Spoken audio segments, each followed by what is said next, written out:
camp de futbol aèria s'ha omplit avui amb motiu de la presentació del primer equip del Cullera que jugarà enguany a tercera divisió.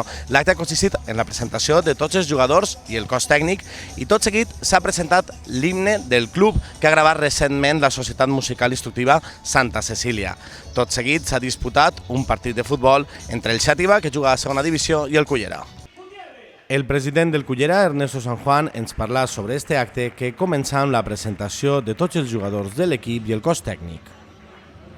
Vam intentar fer un equip que pugui mantenir bé la categoria, que no es sofrisca, si és possible, i com no, sense renunciar a res. Ahir jo he vist que molts dels jugadors estan dient escolta, que anem a jugar a la promoció. Bueno, anem a sentar primers peus, anem a jugar, anem a fer possible mantenir la categoria i de cara a l'any que ve ja veurem.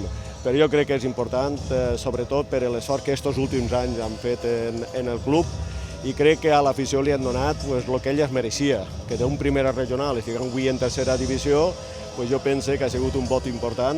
L'afició es mereixia de Cullera tindre el seu equip en tercera divisió, Cullera s'ho mereixia. Tot seguit es presenta l'himne del Club de Futbol Cullera, que ha composat Pablo Sánchez Torrella i que ha sigut gravat recentment per la banda simfònica de la Societat Musical Instructiva Santa Cecília, acompanyada d'un tenor.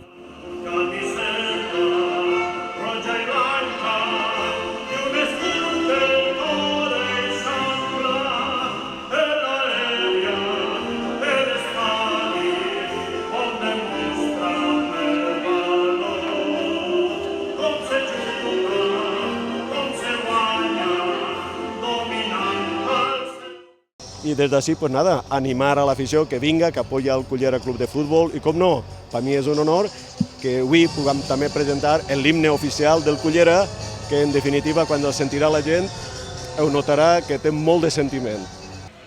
San Juan també ens explica quins canvis hi ha hagut en la plantilla de l'equip i quines millores s'han hagut de fer per jugar a tercera divisió.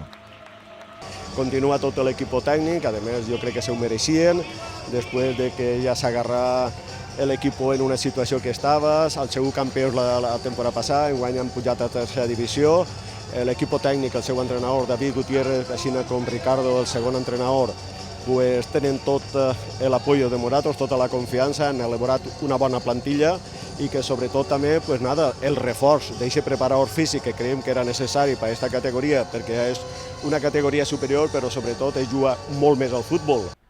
Tot seguit, David Gutiérrez, l'entrenador, ens contà quins són els objectius per a esta temporada.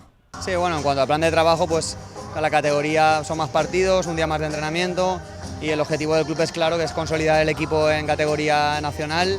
Nos ha costado 2 temporadas alcanzar el sueño del ascenso a tercera, pero lo importante no es llegar muchas veces, lo más importante es consolidarse y ese es el objetivo que nos marcamos.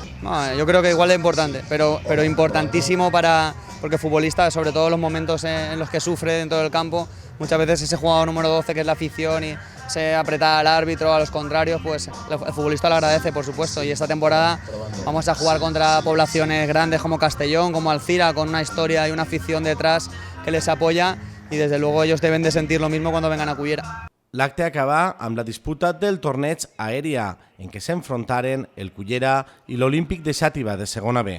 El Cullera es va proclamar vencedor del partit per un resultat final de 5-3 gols que es varen dirimir en la tanda de penals.